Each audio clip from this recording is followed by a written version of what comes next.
Hello students, let's start HTML1 again in Hindi. So for those students who can't understand in English, they can easily understand the topics and the programming parts of HTML in Hindi. So start. So यहाँ पास जो है 6 blocks दिए हुए हैं different colour के amazon.in, twitter.com और अलग अलग वेबसाइट्स के नाम लिखे हुए हैं। तो यहाँ लिखा हुआ है कि क्या आप गेस कर सकते हैं कि ये क्या है। ये उन वेबसाइट के नाम हैं जिसमें आपको फ्रिक्वेंटली विजिट करना चाहिए, जाते रहना चाहिए। आज की डेट में ऐसा है कि इंटरनेट के बिना जीवन असंभव सा है। सभी चीज़ें हमारी है जो जीवन की हैं वो इंटरनेट और वेबसाइट से डिपेंड करती हैं, या हम वेबसाइट वगैरह दिन में कई बार ओपन करते हैं, उसको देखते रहते हैं, उसमें क्या चीज़ें लिखी हुई हैं। एक एक्टिविटी दी हुई है, इसमें आपको लिखना है कि नंबर ऑफ़ टाइम्स आपने दिन में कितने बार इंटरनेट चलाया और किस किस वेबसाइट पे आप गए और वेबसाइट पर जाने का आपका कारण क्या था। तो आपको जान के आश्चर्य होगा कि ये वेबसाइट को कैसे बनाया जाता है, कैसे इसको डिज़ाइन किया जाता है। तो इस चैप्टर में हम समझेंगे कि कैसे किसी वेबसाइट को डिज़ाइन किया जाता है या बनाया जाता है। यहाँ पास एक एक्टिविटी और है जिसमें आपको DAVCMC की वेबसाइट ओपन करनी है। तो DAVCMC की वेबसाइट का URL है www.davcmc.nic.in। ओपन करने के बाद इसमें आपको सबसे पहले लिखना है कि आपने क्या एड्रेस सर्च किया, वेबसाइट का एड्रेस, फिर आप कौन सा सॉफ्टवेयर यूज किया, मतलब कि आपने जो आपका ब्राउज़र था जिससे आप इंटरनेट ओपन करते हैं उसका क्या नाम है, वो इंटरनेट एक्सप्लोरर है या क्रोम है या माइक्रोसॉफ्ट एज है या ये फायरफॉक्स है। फिर नीचे आपको बताना है कि नेम ऑफ द सॉफ्टवेयर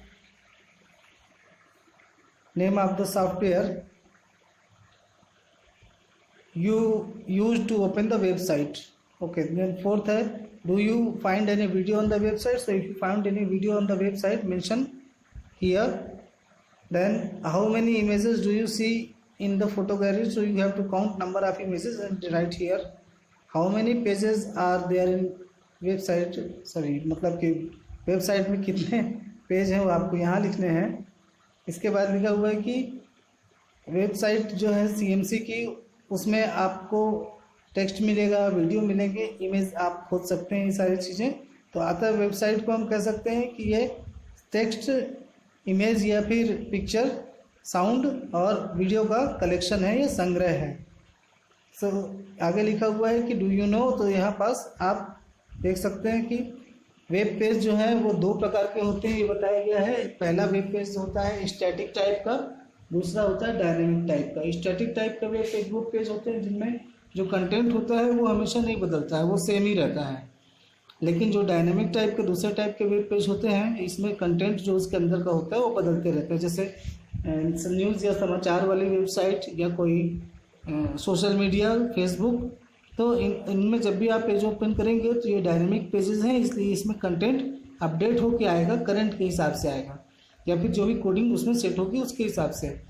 और स्टैटिक वेब पेज जिसमें डेटा जो लिखा है वही लिखा हुआ रहता है। जैसे विकीपीडिया में अगर आप हिस्ट्री की कोई जानकारी सर्च करेंगे तो हिस्ट्री की जानकारी वही रहेगी, वो अभी चेंज नहीं होगी। या तो कोई शॉप वाला अपने प्रोडक्ट सेल करता है या अपनी दुकान की जानकारी डालता है जिसमें दुकान का नाम है और बाकी चीज़ें हैं, तो वो भी नहीं बदलती। यहाँ नीचे 2 पिक्चर्स दी हुई हैं, आप देख सकते हैं। पहली पिक्चर जो है वो गूगल की है और दूसरी पिक्चर जो बनी हुई है वो wikipedia.org की है।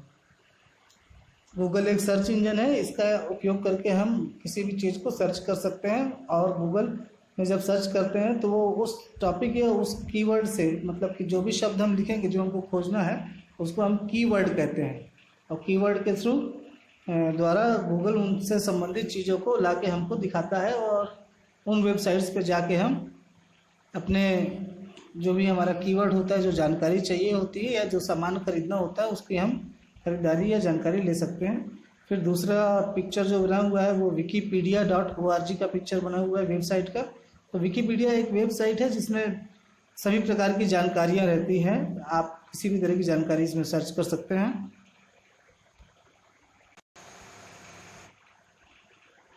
इसके बाद फिर यहाँ एक एक्टिविटी दी हुई है। अपने फ्रेंड की सहायता से इंटरनेट पे आपको रोल जॉब सर्च करना है दिए हुए following field of medicine and IT industry के।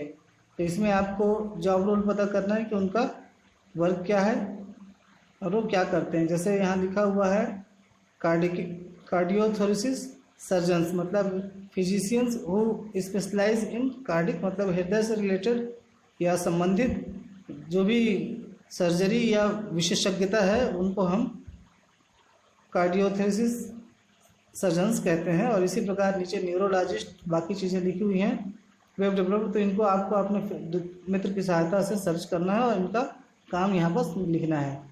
फिर फ्रॉम द सर्च एवं, जैसे हमने ऊपर देखा कि डॉक्टर अलग अलग हॉस्पिटल में जो काम करते हैं उनके अलग अलग नाम होते हैं, अलग अलग स्पेशलिस्ट होते हैं। जैसे कोई दांत का डॉक्टर, कोई आँख का डॉक्टर, या कोई पेट का डॉक्टर, या कोई सर्जरी करने वाला, ऑपरेशन करने वाला, या कोई रेडियोलॉजिस्ट। तो इसी तरह कंप्यूटर के फील्ड में भी अलग अलग जो होती हैं कैटेगरीज होती हैं जहाँ पास लोग बिजनेस या जॉब करते हैं। अलग अलग उनके फील्ड होते हैं। जैसे प्रोग्रामर, जिसका काम कोडिंग करना होता है, वो प्रोग्राम बनाता है। नेटवर्क एडमिनिस्ट्रेशन, जो नेटवर्क को मैनेज करता है, कहाँ कहाँ नेटवर्क में कौन कौन जुड़ा हुआ है सभी को। और वेब डिज़ाइनर्स, जो वेब के पेज को डिज़ाइन करते हैं कि किस तरह का डिजाइनिंग हो, किस तरह का आउटलुक होगा। यहाँ हम वेब डिज़ाइनिंग के बारे में पढ़ रहे हैं। फिर एक एक्टिविटी लिखी हुई है कि विजिट द लाइब्रेरी।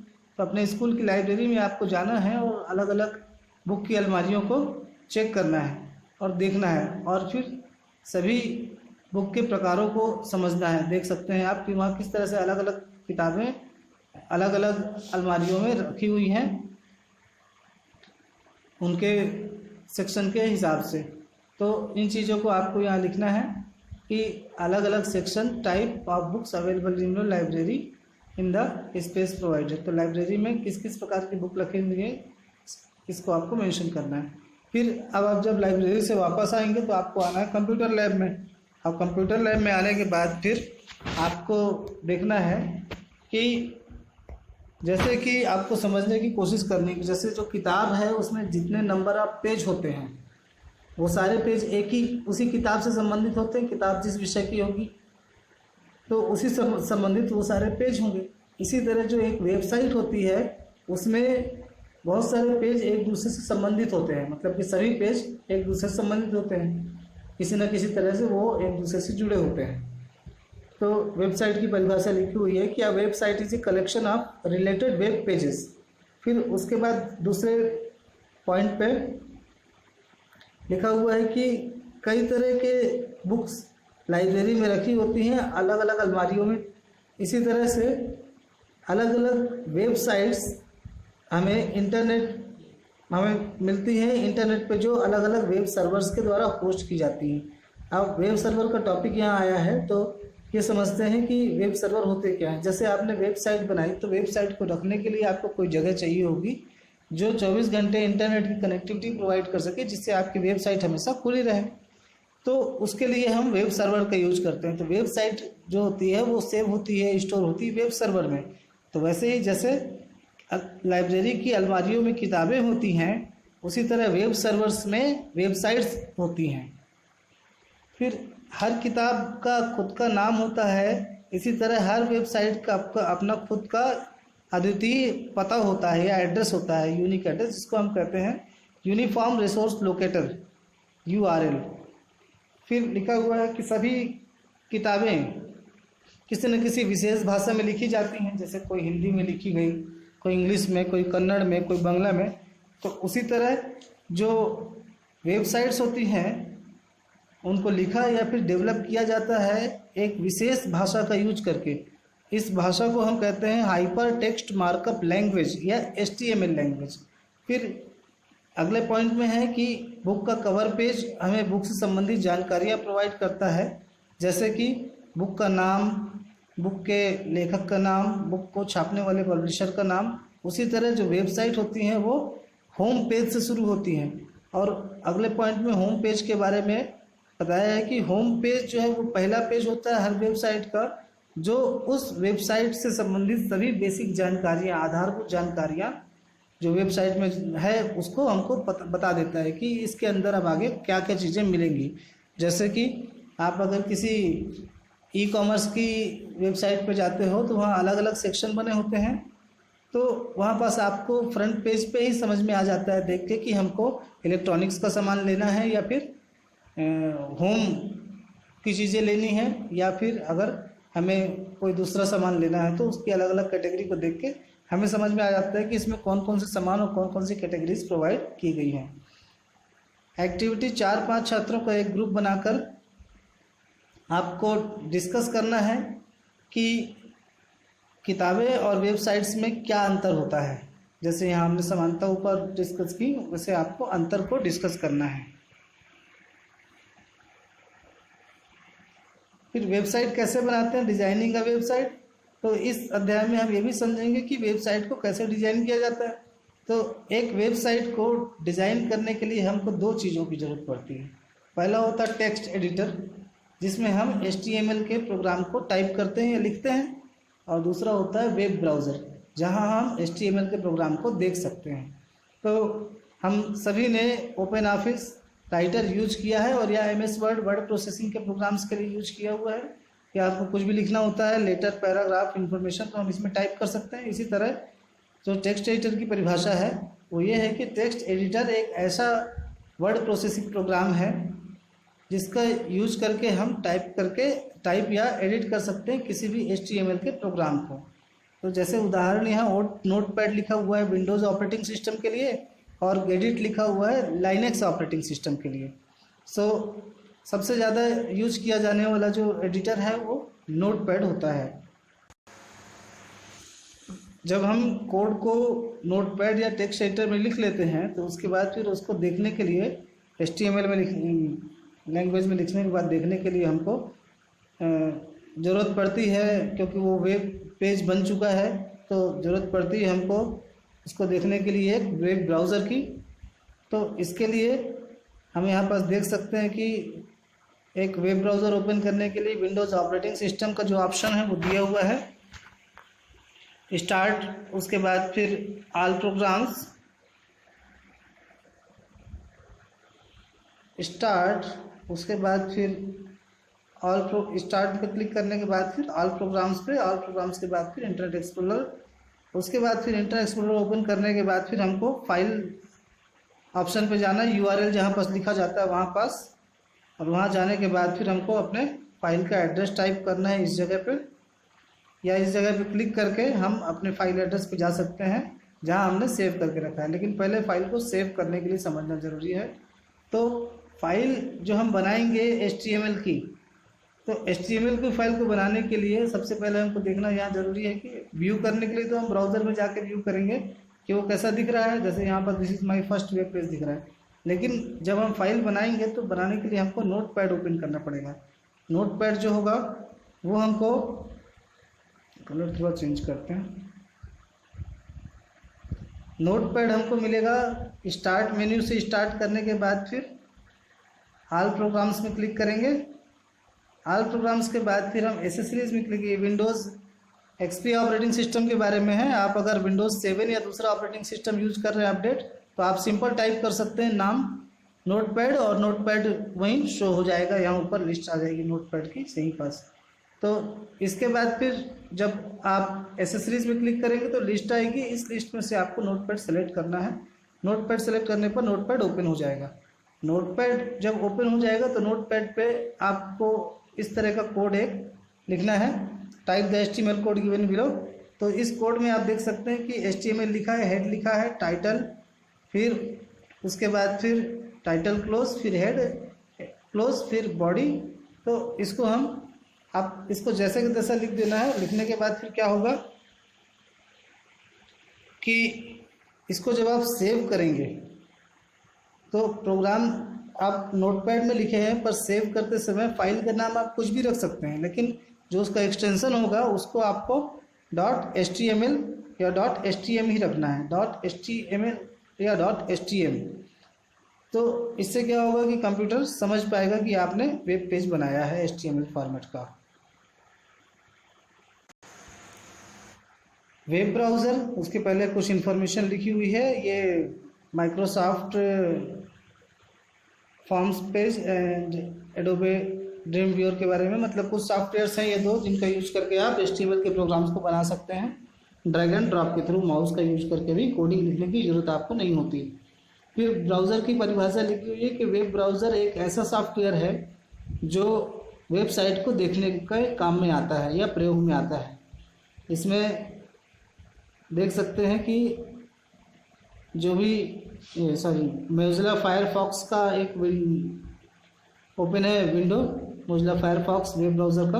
और जो पहला वेब ब्राउज़र था वर्ल्ड वाइड वेब, वो बनाया गया था 1990 में टिम बर्नर-ली के द्वारा नेक्स्ट कंप्यूटर्स के लिए। एक एक्टिविटी है कि form 3 groups, each group to make a list of different text editors, web browsers and YSIWYG browser, discuss the finding in the class. तो आपको 3 ग्रुप बनाना है और तीनों अलग अलग ग्रुप को अलग अलग टेक्स्ट एडिटर का यूज करना है, अलग ब्राउज़र्स का, और क्लास में डिस्कस करना है। फिर अब हम आगे समझेंगे कि HTML प्रोग्राम को कैसे डेवलप किया जाता है। तो सबसे पहले हमको समझना होगा कि हम पिछली क्लासेस में समझ चुके हैं कि कंप्यूटर को ज़रूरत पड़ती है सुझावों की काम करने के लिए, इंस्ट्रक्शंस की, जो कि कंप्यूटर प्रोग्रामर द्वारा अलग अलग प्रोग्रामिंग भाषाओं में लिखे जाते हैं। यहाँ पास हम कह सकते हैं कि प्रोग्राम एक सुझावों का समूह है जो किसी विशेष कार्य को संपन्न करने के लिए या कंप्यूटर को दिए जाते हैं, या फिर एक प्रोग्राम जो है वो निर्देशों का समूह है जो किसी कार्य को संपन्न करने हेतु कंप्यूटर को दिए जाते हैं। तो एक HTML प्रोग्राम जो होता है उसका यूज़ किया जाता है वेब पेज के डिज़ाइन करने के लिए। अब इसके लिए हम टैग्स का यूज करते हैं। टैग्स को हम साधारण भाषा में कमांड्स कह सकते हैं कि टैग्स जो होते हैं वो कमांड्स होते हैं जिनका प्रयोग करके हम एक वेब ब्राउज़र को इंस्ट्रक्ट करते हैं कि हमारा वेब पेज कैसा दिखेगा। अब HTML टैग्स, HTML टैग्स क्या होता है? तो HTML टैग्स के बारे में, तो एक HTML टैग जो होता है वो name of element surrounded by angle brackets, मतलब HTML में जो भी टैग हम यूज करेंगे वो टैग जो होगा एंगल ब्रैकेट से सराउंडेड होगा इस तरह से, और इसके बीच में ही हम टैग का नाम लिखेंगे। अब ये टैग का नाम हो सकता है कि उसका टाइटल हो, या फिर टैग का नाम हेड टैग हो सकता है,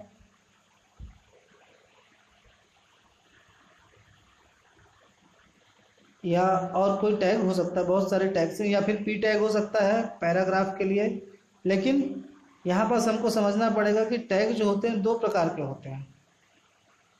और अच्छा, टैग को दिखाने के लिए हमको एंगल ब्रैकेट से ही शो करना है और कोई दूसरा उपाय नहीं है। तो जब भी हम टैग कहीं भी लिखेंगे तो एंगल ब्रैकेट लगाएंगे उसके आगे, और मतलब पहले और बाद में। कंटेनर टैग 2 प्रकार के टैग होते हैं। एक होता है कंटेनर टैग। कंटेनर टैग वो होते हैं जिसके अंदर कुछ अलग से चीज़ें होती हैं, कुछ टेक्स्ट होता है या दूसरे टैग्स भी उसके अंदर आ सकते हैं। कंटेनर टैग में स्टार्ट और एंड करना जरूरी होता है, क्योंकि अगर इसके अंदर कुछ, जैसे हमने पैराग्राफ P टैग लिखा, अब ये पैराग्राफ P टैग कहाँ तक है ये बताने के लिए हमने पैराग्राफ में मान लीजिए कुछ भी लिख दिया, तो पैराग्राफ जहाँ क्लोज होगा वहाँ पास हमको एक फॉरवर्ड स्लैश के साथ एंगल ब्रैकेट्स में P लिखना पड़ेगा, जिससे पता चलेगा कि ये जो है P टैग वहाँ पास एंड हो रहा है या क्लोज हो रहा है। तो every start tag begins using opening angle brackets, तो इसको हम ओपनिंग एंगल ब्रैकेट्स कहते हैं। और ये ओपनिंग एंगल ब्रैकेट्स है और ये क्लोजिंग एंगल ब्रैकेट्स है। ठीक, क्लोजिंग एंगल ब्रैकेट्स में फॉरवर्ड स्लैश का यूज होता है, ओपनिंग एंगल ब्रैकेट्स में फॉरवर्ड स्लैश का यूज नहीं होता। जो भी टैग पढ़ेंगे सभी टैग्स को इन्हीं एंगल ब्रैकेट्स में रखा जाएगा। यहाँ हम देख सकते हैं कि नीचे लिखा हुआ है कि example title in HTML this is a HTML element, title ये है, और टाइटल को इंड और ओपन करके टैग के बीच में लिखा गया है। यहाँ पास आप देख सकते हैं कि title we are learning HTML tags, फिर this tag begins new programming new paragraph की, तो पी टैग का यूज किया गया है पैराग्राफ को शुरू करने के लिए यहाँ पास और एंड करने के लिए यहाँ पास। उसी तरह फिर हेड टैग का यूज H1, हेडिंग टैग का यूज है। 6 तरह की हेडिंग्स हम दे सकते हैं, मतलब HN बोल सकते हैं कि H मतलब हेडिंग और N मतलब नंबर, तो H1 से लेके H6 तक दे सकते हैं। H1 में सबसे ज़्यादा बड़े साइज के में जो है वो लिखा जाएगा, अच्छी बोल्ड हेडिंग होगी, और H6 सबसे छोटी हेडिंग होगी। तो H टैग में लिखा हुआ है कि this tag is used for headings, तो हेडिंग के लिए इस टैग का यूज किया जाता है। अब यहाँ पास दोनों चीज़ें लिखी हुई हैं, स्टार्ट टैब और एंड टैब, मतलब जहाँ से हमारा टैग स्टार्ट होगा वो पोजीशन, ये शायद टैब लिखा हुआ है, टैग होगा, और ये एंड टैग दूसरा यहाँ पास बना हुआ है, देख सकते हैं। सो दूसरे टाइप के टैग होते हैं एम्प्टी टैग। एम्प्टी टैग वो टैग होते हैं जिनमें कोई भी टेक्स्ट नहीं होता या कोई दूसरा टैग नहीं होता। अब इसके पहले जो हम कंटेनर टैग पढ़े थे, इसमें एक टैग के अंदर दूसरा टैग हो सकता है या कोई टेक्स्ट हो सकता है, मतलब वो कुछ ना कुछ कंटेन करेगा। लेकिन एम्प्टी टैग में जो है कुछ भी नहीं होता, जैसे यहाँ पास, इसलिए इनको शुरू और अंत करने की भी ज़रूरत नहीं होती। टैग है तो हमको टैग को शो करने के लिए एंगल ब्रैकेट्स यूज करना पड़ेगा, कोई दिक्कत नहीं। BR हो गया या फिर HR हो गया, ये दो यहाँ पास हमारे पास प्रोवाइड किए गए हैं।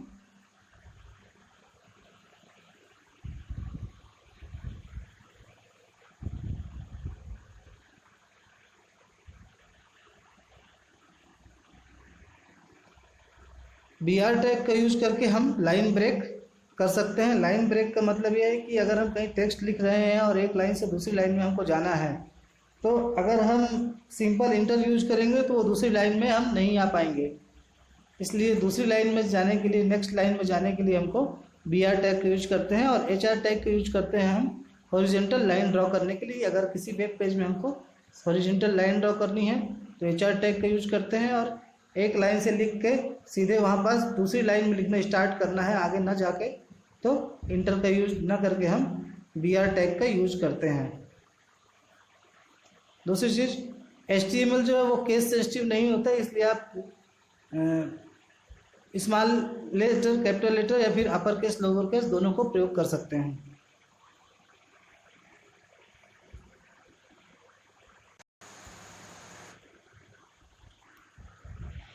Paragraph tag, sorry, before this we have to understand some more things.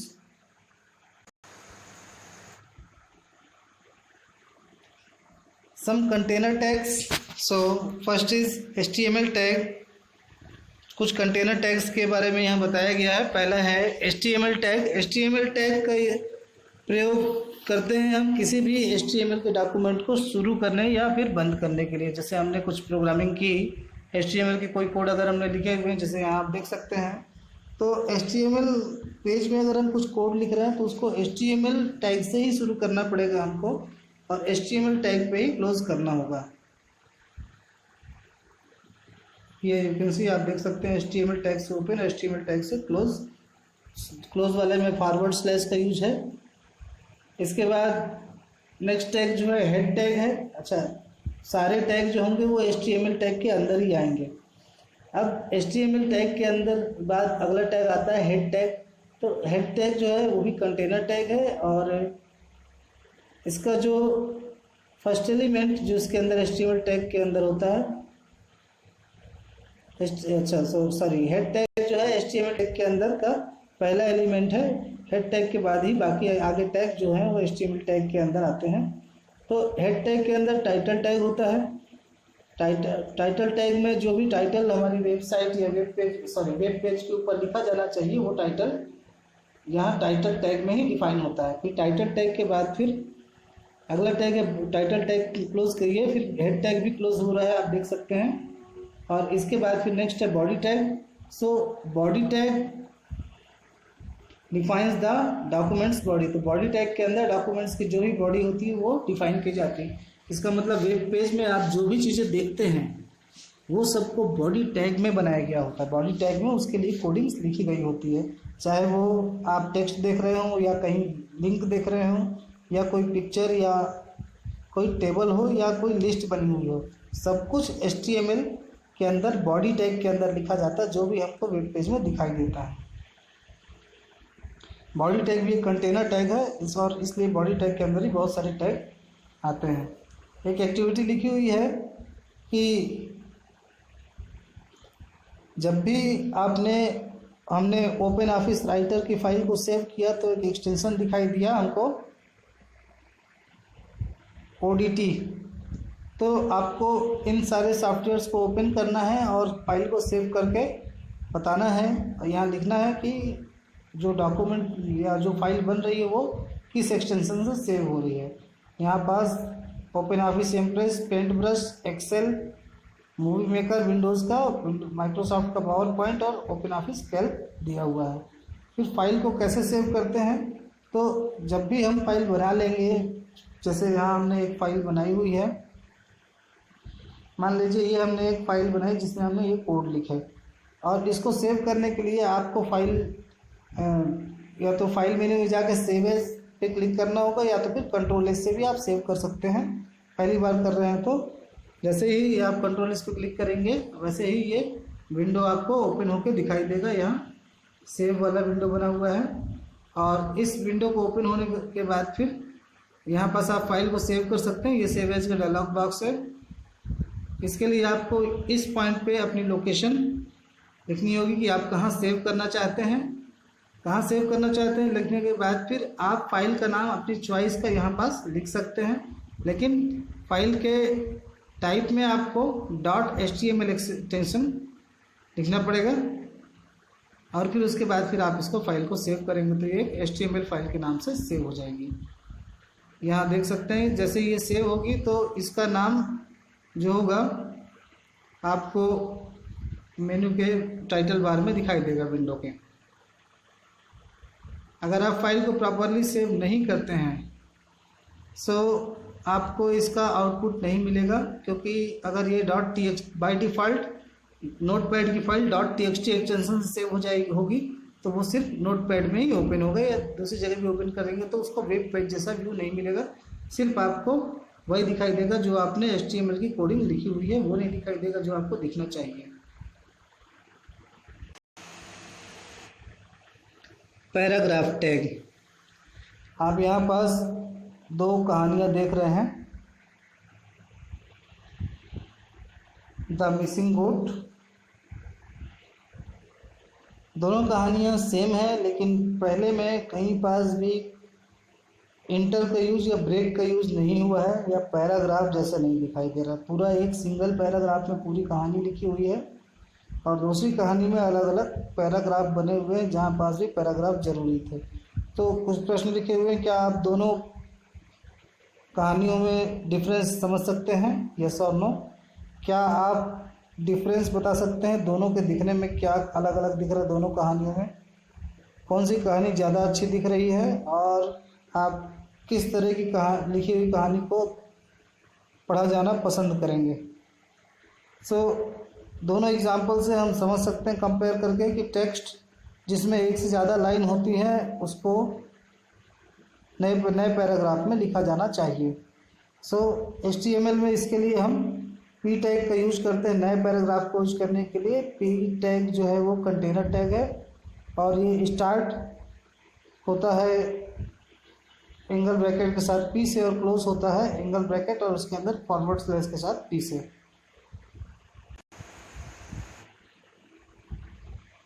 HTML code आपको टाइप करते हुए फॉलोइंग पैराग्राफ लिखना है और उसका आउटपुट लिखना है। अब एट्रीब्यूट्स के बारे में जानते हैं कि एट्रीब्यूट्स क्या होते हैं। अब in the table given below write down the name, अपने बेस्ट फ्रेंड का नाम लिखना है और डिस्क्राइब करना है उसको, उसके कुछ एट्रीब्यूट्स हैं, उसके कुछ एट्रीब्यूट जैसे लंबे बाल, बहुत पतला, छोटा, गोरा इत्यादि। इस उदाहरण से हम समझ सकते हैं कि जो एट्रीब्यूट्स होते हैं वो हमें कुछ एडिशनल जानकारी प्रोवाइड करते हैं हमारे फ्रेंड के बारे में। इसी तरह HTML में भी जो एट्रीब्यूट्स होते हैं वो किसी भी टैग के गुण के बारे में बताते हैं कि उसकी प्रॉपर्टीज़ क्या क्या हैं, जैसे कि वो लेफ्ट से अलाइन होगा या राइट से अलाइन होगा। जैसे element P use to start a new paragraph, तो अगर P से कोई नया पैराग्राफ स्टार्ट हो रहा है तो P के कुछ एट्रीब्यूट होने चाहिए कि पैराग्राफ को हम बता सकें कि वो पैराग्राफ लेफ्ट से अलाइन होगा या राइट से अलाइन होगा, या पैराग्राफ के अंदर जो स्टाइल है वो कौन सा होगा। तो स्टाइल तो आप आगे पढ़ेंगे जब आप CSS के बारे में समझेंगे। यहाँ हम देखते हैं कि एट्रीब्यूट्स ऑलवेज अपीयर, तो एट्रीब्यूट्स हमेशा ओपनिंग टैग के अंदर होता है और एट्रीब्यूट्स के साथ उसकी वैल्यू जो होती है वो कोट्स में जुड़ी होती है। एट्रीब्यूट्स की वैल्यू को हम इक्वल टू साइन के द्वारा असाइन करते हैं। किसी भी टैग में एक से ज़्यादा एट्रीब्यूट्स हो सकते हैं। एट्रीब्यूट दो पार्ट से बनते हैं, पहला पार्ट होता है नेम और दूसरा पार्ट होता है वैल्यू।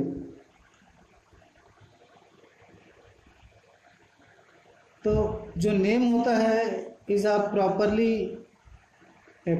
वी वांट टू, तो किसी भी टैग का जो एट्रीब्यूट्स होते हैं वो एट्रीब्यूट्स उसके उस प्रॉपर्टी के बारे में बताते हैं कि कौन सा प्रॉपर्टी उसका कैसा हो। जैसे अगर हम P टैग की बात करें और यहाँ पास लिखा हुआ है कि अलाइन, तो ये एट्रीब्यूट अलाइन मतलब कि उसके अलाइन होने के गुण को बता रहा है। और उसके दूसरा होता है कि उसकी वैल्यू क्या होगी। तो ये अलाइन लेफ्ट लिखा हुआ मतलब कि ये पैराग्राफ लेफ्ट साइड से अलाइन होकर शो होगा, और इसके अंदर ये जो चीज़ें लिखी हुई है this is paragraph is left align, उसके बाद फिर P टैग को क्लोज किया गया है।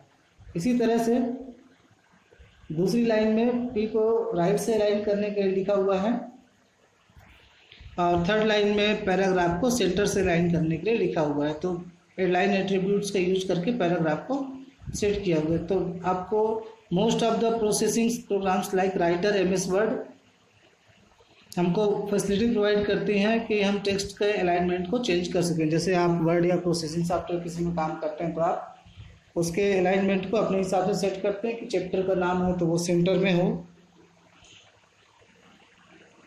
नीचे draw the icons and write the shortcut keys use to defining various alignments option in writer MS। आपको आइकन ड्रॉ करना है और उसके शॉर्टकट की यहाँ पास लिखना है कि जो आप अलाइनमेंट के वेरियस ऑप्शंस यूज करते हैं वो किस किस तरह के होते हैं। जैसे अगर आप ओपन करके देखेंगे वर्ड को या किसी भी टेक्स्ट प्रोसेसिंग सॉफ्टवेयर को, तो आपको दिखाई देगा यहाँ MS वर्ड राइटर में कि अलाइनमेंट के लिए जब हमको सेंटर अलाइनमेंट करना होता है तो सेंटर अलाइनमेंट के लिए इस तरह का कुछ साइन हमको दिखाई देता है।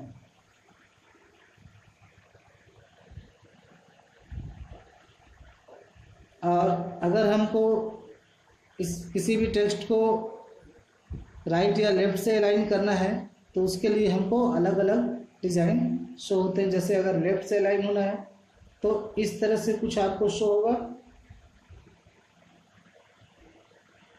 और अगर राइट से अलाइन है तो उसका आइकन कुछ इस तरह से शो होगा।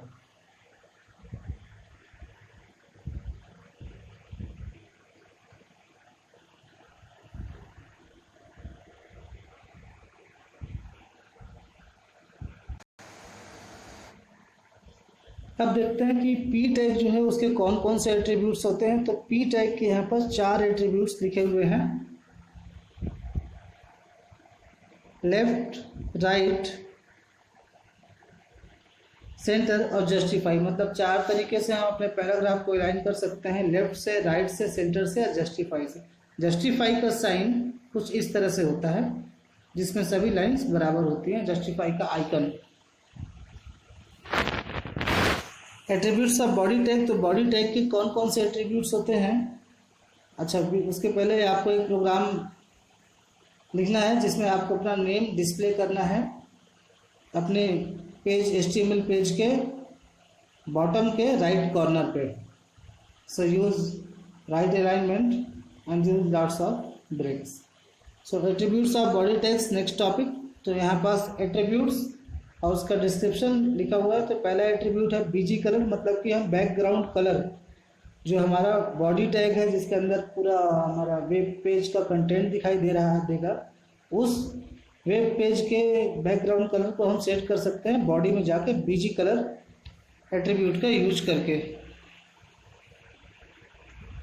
बीजी कलर बॉडी के अंदर एक स्पेस, बॉडी टैग के अंदर एक स्पेस के बाद बीजी कलर लिखना है, फिर इक्वल टू का साइन लगा के कोट में इसकी वैल्यू लिखनी है कि बीजी कलर की वैल्यू में हमको कलर लिखना है, कौन सा कलर हमको बीजी कलर रखना है। और दूसरा एट्रीब्यूट हम यूज कर सकते हैं टेक्स्ट एट्रीब्यूट। तो जो टेक्स्ट हमारे वेब पेज में होगा वो किस कलर से दिखाई देगा, वो इस तरह से हम कोड लिखकर बॉडी टैग के अंदर डिफाइन कर सकते हैं इसके एट्रीब्यूट्स को।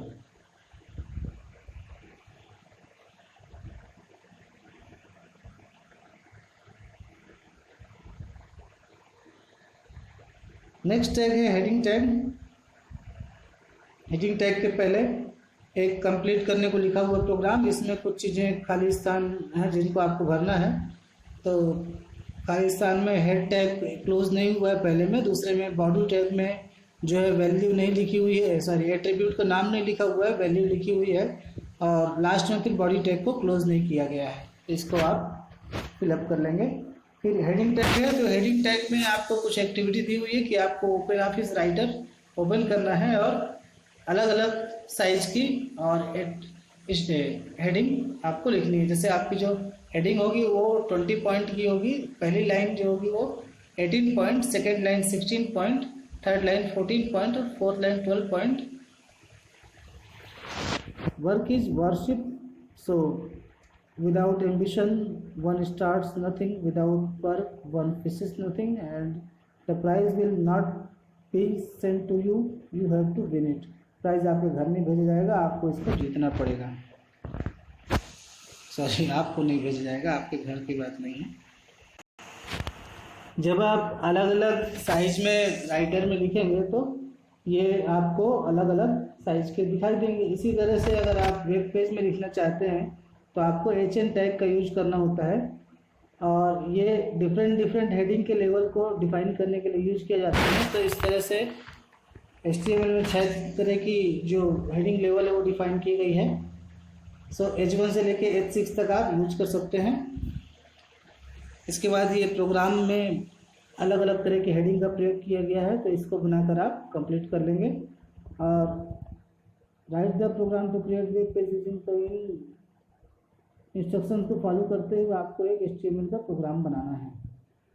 तो HTML का प्रोग्राम कुछ इसी तरह से बनेगा। HTML से स्टार्ट होकर उसके हेडिंग, टाइटल, हेड, फिर बॉडी, सारी कोडिंग्स को आप नोटपैड में लिखने के बाद HTML एक्सटेंशन सेव करिए और फिर वेब ब्राउज़र पे क्लिक कीजिए या डायरेक्ट उस साइट के आइकन पे क्लिक कीजिए जहाँ वो सेव है, तो वो वेब ब्राउज़र में ओपन हो जाएगा। एक और HTML कोड यहाँ दिया हुआ है।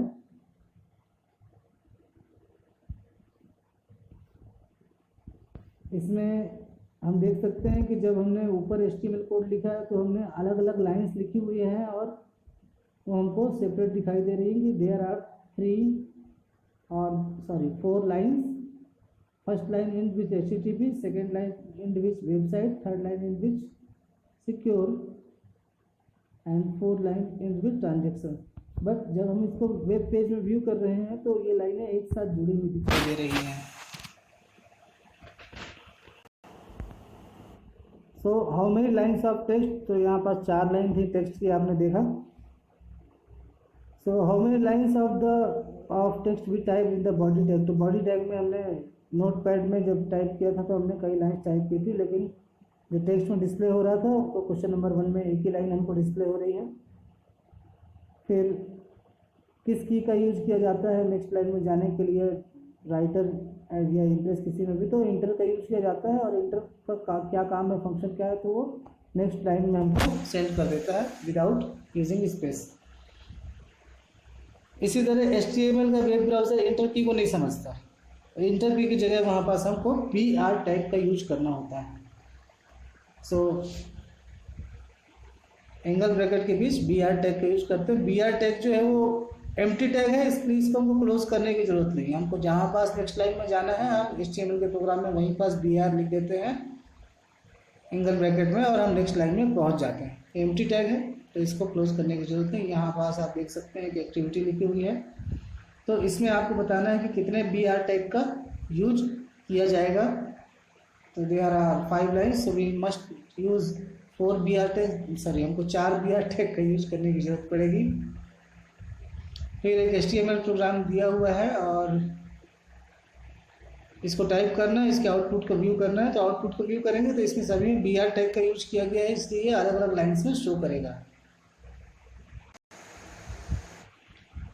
हॉरिजॉन्टल रूल, अब जैसे अगर हमको अपने वेब पेज में कहीं पास कोई लाइन अगर ड्रॉ करनी है इस तरह से जो हमारे वेब पेज को क्रॉस करते हुए जाए, तो इस तरह की लाइन ड्रॉ करने के लिए हमको हॉरिजॉन्टल रूल की आवश्यकता पड़ती है।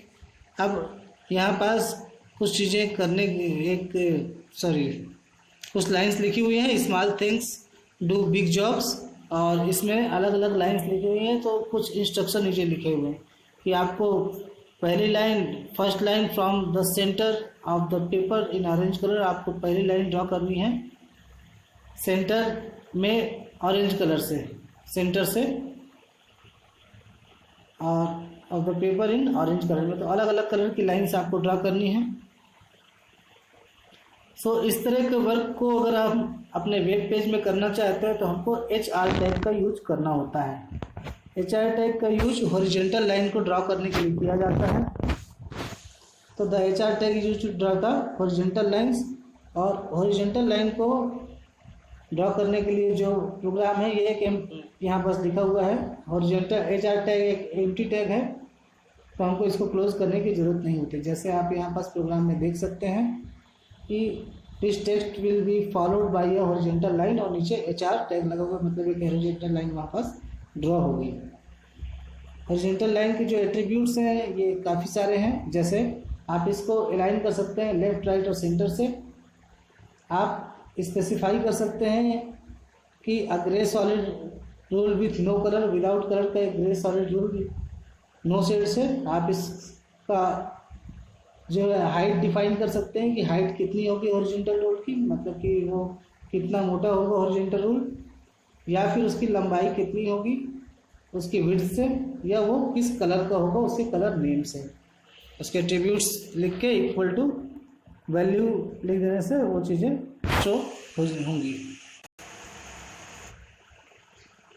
Type the code given below and find the errors in program code. Retype the, तो आपको ये कोड लिखना है, इसमें एरर फाइंड आउट करना है और फिर दोबारा इसको टाइप करके आउटपुट देखना है। फॉन्ट कैसे चेंज करते हैं, तो एक एक्टिविटी दी हुई है। एक्टिविटी के बाद अब हम डिस्कस करते हैं फॉन्ट के बारे में। तो फॉन्ट मतलब कि अलग अलग कैलीग्राफी की तरीके, जैसे कि राइटिंग होता है, आप लोग माइक्रोसॉफ्ट वर्ड या फिर कोई भी टाइपिंग सॉफ्टवेयर यूज किए हैं, टेक्स्ट एडिटर, तो आप उसमें देखे होंगे कि फॉन्ट पे क्लिक करने पे अलग अलग डिज़ाइंस के आते हैं और फॉन्ट लिखे हुए दिखाई देते हैं। तो फॉन्ट टैग का यूज करके हम अपनी वेब पेज में टेक्स्ट के कलर को, साइज को और उसके स्टाइल को डिफाइन कर सकते हैं कि वो कैसा होगा। तो फॉन्ट टैग एक कंटेनर टैग है और ये बिना एट्रीब्यूट्स के यूज नहीं किया जाता। तो सिर्फ फॉन्ट लिखने से काम नहीं चलेगा। जैसे P लिख के पैराग्राफ ओपन कर दिए और P क्लोज करके पैराग्राफ को क्लोज कर दिए, तो फॉन्ट टैग में उसके एट्रीब्यूट्स हमको डिफाइन करने ही पड़ेंगे और लास्ट में उसको क्लोज करना होगा कि किस टेक्स्ट में ये फॉन्ट की कंडीशंस या एट्रीब्यूट्स अप्लाई होंगे। तो 3 एट्रीब्यूट हैं। फॉन्ट का कलर, तो कलर स्पेसिफाई कर सकते हैं वैल्यू में हम। फॉन्ट का फेस, तो फॉन्ट का स्टाइल क्या होगा या किस टाइप का फॉन्ट होगा वो बाय नेम हम यहाँ पास डिफाइन कर सकते हैं। और फॉन्ट का साइज 1 से 7 तक कि वो किस साइज का टेक्स्ट होगा। यहाँ पास एक प्रोग्राम लिखा हुआ है, इसको आप अपने कंप्यूटर में टाइप करेंगे या फिर HTML एडिटर में, जिसका डिस्क्रिप्शन लिंक में प्रोवाइड करेंगे। आप अगर मोबाइल यूज करते हैं तो डाउनलोड कर लीजिएगा प्ले स्टोर में जाकर इस लिंक के थ्रू, और इन कोड्स को टाइप करके इनका आउटपुट आपको चेक करना है।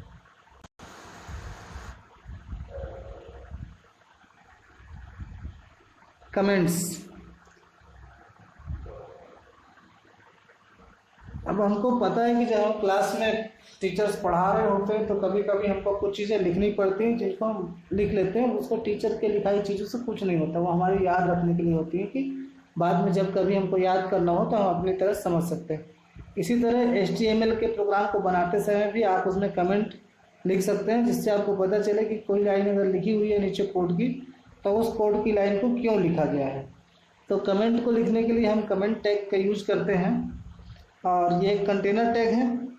कंटेनर टैग के अंदर जो भी लिखा जाएगा, so this text is not displayed in browser, वो चीज़ें आपको ब्राउज़र के विंडो वेब पेज में दिखाई नहीं देंगी। तो दो तरीके हैं हमको कमेंट देने के, पहला तरीका कमेंट टैग का यूज करके और दूसरा तरीका using less than and not sign dash and dash arrow, इस टैग का यूज करके भी हम कमेंट दे सकते हैं। फिर अब हम समझेंगे कि बोल्ड, इटैलिक एंड अंडरलाइन। अब आप किसी कैरेक्टर को या किसी भी लाइन या सेंटेंस को अगर हमको बोल्ड करना है, मतलब कि वो मोटे मोटे अक्षरों में लिखा जाए, या इटैलिक मतलब वो थोड़ा सा टेढ़ा लिखा जाए, या फिर अंडरलाइन करना है, या मतलब कि उसके नीचे लाइन आ जाए। ठीक, जैसे अंडरलाइन अगर हम करेंगे तो ऐसे करके नीचे एक लाइन आ जाएगी। इटैलिक करेंगे तो जो एल सीधा लिखा होगा वो एल इस तरह से लिखा जाएगा। बोल्ड करेंगे तो इस तरह का लेटर थोड़ा सा मोटा होकर दिखाई देगा। तो इसके लिए हमको बोल्ड करने के लिए हम बी टैग का यूज करते हैं। तो बी टैग भी कंटेनर टैग है, तो बी टैग को ओपन करते हैं और बी टैग को क्लोज करते हैं, और बीच में उसके टेक्स्ट होता है। जब हमको इटैलिक करना है तो इटैलिक के लिए आई टैग का यूज करते हैं, और आई टैग को लास्ट में क्लोज करते हैं, तो जिसके बीच का लिखा हुआ टेक्स्ट इटैलिक होता है। और अंडरलाइन करने के लिए हम यूज करते हैं यू टैग का, और यू टैग को ओपन करके फिर उसके बीच जिस भी टेक्स्ट को लिखते हैं वो अंडरलाइन शो करता है, और लास्ट में यू टैग को क्लोज करते हैं। अगर हम यू टैग को क्लोज नहीं करेंगे तो पूरा होल डॉक्यूमेंट ही हमारा अंडरलाइन शो करने लग जाएगा। अतः टैग को क्लोज करना जरूरी है जब उनका वर्क हो जाए। तो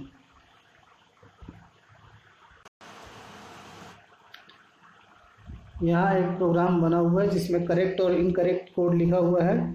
तो आपको इनकरेक्ट कोड को करेक्ट करके वापस नेक्स्ट बॉक्स में लिखना है। फिर एक और टैग के बारे में बताया गया, सेंटर टैग। तो सेंटर टैग का यूज करके आप किसी भी टेक्स्ट को सेंटर अलाइन कर सकते हैं। ये एक कंटेनर टैग है, मतलब आपको सेंटर का यूज करके ओपन करना पड़ेगा और फिर लास्ट में सेंटर टैग का यूज करके उसको क्लोज कर देंगे। देन आपको कुछ प्रोग्राम्स दिए हुए बनाने के लिए इन इंस्ट्रक्शन के अकॉर्डिंग प्रोग्राम बनाना है, और आपको राइट द टैग्स, कौन से टैग रिक्वायर्ड है इन जॉब्स को कंप्लीट करने के लिए। Print your name screen Tahoma font, so you must have to write the tags, मतलब जो भी टैग आपको ज़रूरी है वो आप यहाँ लिखेंगे। कुछ और क्वेश्चंस यहाँ पर दिए हुए हैं जिसमें आपको एक प्रोग्राम बनाना है एक पैराग्राफ प्रिंट करने के लिए, that contains description of your favourite books 5 to 6 line. तो ये सारे आपके होमवर्क हैं, इसको आप लोग कंप्लीट कीजिए। नेक्स्ट वीडियो में हम प्रैक्टिकल के थ्रू सारी चीज़ों को समझाएंगे। Thank you.